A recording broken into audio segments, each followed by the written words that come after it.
Welcome to the Explainer. So, while most of us were probably looking the other way, a massive, honestly incredibly quiet technological shift just happened in April 2026.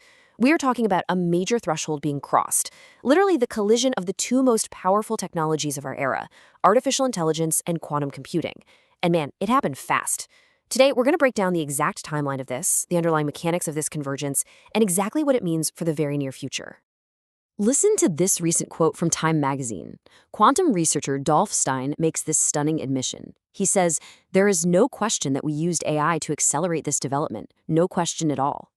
The development he's talking about, a breakthrough in quantum computing that's capable of threatening modern encryption. The exact kind of breakthrough that just sent shockwaves through companies like Google. What he's admitting here is wild. The machine coming for the world's encryption was designed using AI. We basically just crossed a line and almost nobody is talking about it. Now, you know how tech news works. When you map out how things actually break, this hidden narrative starts to emerge. Most people just look at the news cycle and see completely disconnected stories. Like 3 seemingly isolated events happened last month in April 2026. And if you view them completely in isolation, sure, they just look like standard tech updates. But when you put them all together, they form the blueprint of a massive revolution. Let's actually walk through how these dominoes fell. Early April, we get an encryption breakthrough. Then, April 14th brings 2 massive updates. We get this quiet, almost secret launch from NVIDIA, followed on literally the exact same day by a massive funding round for a company called Sygaldry Technologies. So let's break down how this built up, event by event. Okay, event 1. Early April, a joint research team from Caltech, a startup called Oratomic, and Google published a paper together. The core finding here? They actually figured out how to dramatically reduce the size of the quantum hardware needed to break modern encryption. And how did they pull it off? Well, as Dolph Stein noted earlier, AI was completely instrumental in this. It was so central to their success, actually, that they're planning to publish an entirely separate follow-up paper focusing specifically on just the AI methodology they used. Then we hit April 14th. Event 2.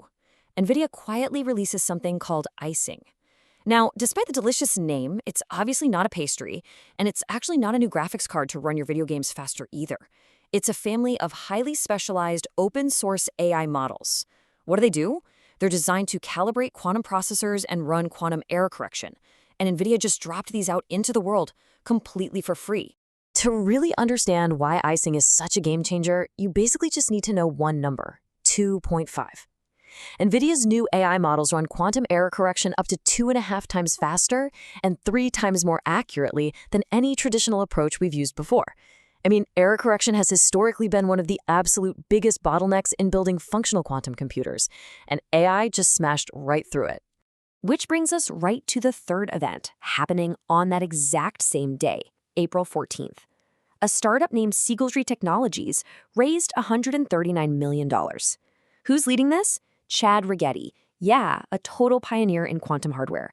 And their mission is incredibly specific. They want to build quantum-accelerated AI servers.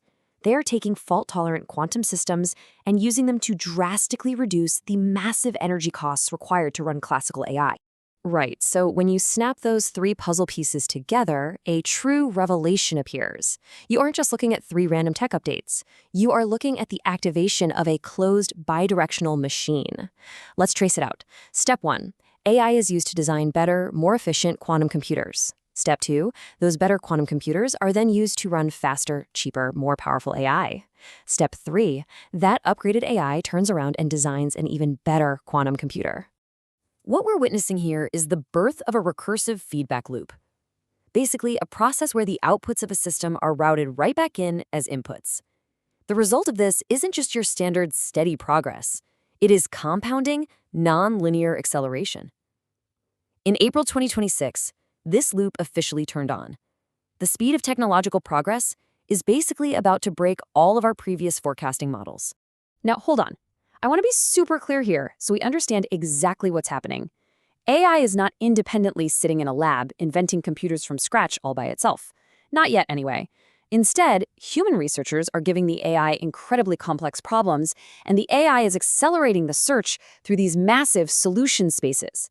It's rapidly mapping out engineering pathways that would have taken human scientists years or even decades to map out on their own. To ground this complex engineering a bit, let's use an analogy straight from the field. Think about the very first jet engines, right? They weren't fully autonomous. They absolutely required human pilots to operate them, test them, and, figure out how to keep them from falling out of the sky. But as pilots got better, the engines got better. And eventually, the aviation industry was able to build highly reliable autopilot systems. The AI-assisted design phase we're in right now with quantum computing, it's going to inevitably evolve following that exact same shape, moving closer and closer to full autonomy. And the experts in the field absolutely know this. Cecile Perau from Alice & Bob, one of the major European quantum computing companies, she put it perfectly. She said, AI-native simulation and digital twins are emerging as the baseline for serious quantum hardware development. So from error correction to noise modeling to pulse-level calibration, the entire underlying engineering stack of quantum computing is now being built directly on top of AI. Section 2, 3 major implications. The paradigm shift of 2026.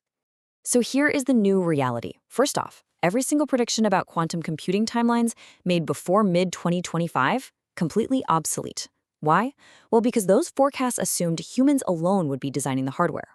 Second, this convergence is very real, and it operates bidirectionally. AI accelerates quantum, and quantum accelerates AI at the exact same time. And third, because of that recursive shape, progress won't be a straight, predictable line. It's going to look slow, right up until the exact moment it absolutely explodes. Section 3. Positioning yourself, surviving and thriving in the convergence. Let's impartially look at how Wall Street is reacting to all this, because the smartest money in the world is actually deeply divided right now. On April 26, Bloomberg reported a totally fascinating split. On one side, you've got Goldman Sachs, who is reportedly retreating from their quantum initiatives. But on the exact opposite side, you have JP Morgan, who's doubling down on theirs. Smart observers are paying really close attention to these massive institutional splits as they try to figure out how to navigate this shift.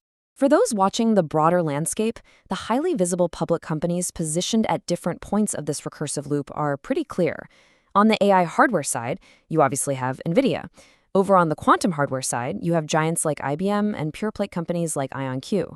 And then for annealing-style approaches, you've got D-Wave. These are the players currently building the tracks for this bidirectional machine. Now, what about for your business? If your company relies on processing massive data sets, running complex Monte Carlo financial simulations, or, say, optimizing really complex logistics networks, you need to pay attention. Your industry is on the absolute front line of this disruption. These are the specific, data-heavy tasks that quantum-accelerated AI is going to revolutionize first. The most critical takeaway here is timing. The window of opportunity is open right now, in 2026. Please do not wait until integrating these technologies becomes a mandatory requirement just to keep the lights on. I mean, think back to 2022. The companies that jumped in and integrated early generative AI, they're practically untouchable now. The exact same dynamic is playing out right now with this quantum AI convergence. If you really want to leverage this, the most valuable asset you can possibly build this year isn't hardware, it's literacy. Follow the developments. Building a deep, functional fluency in both the science and the business implications of this convergence is literally the key to becoming a leader over the next decade. Seriously, go read the papers. Which brings us to our final thought. The loop has been closed. The convergence of AI and quantum isn't some distant future concept anymore. It is a present reality. So the only question left is this. Will you do the work to become a first mover today? Or will you spend the entire next decade just trying to catch up? Thanks for joining this explainer, and keep exploring.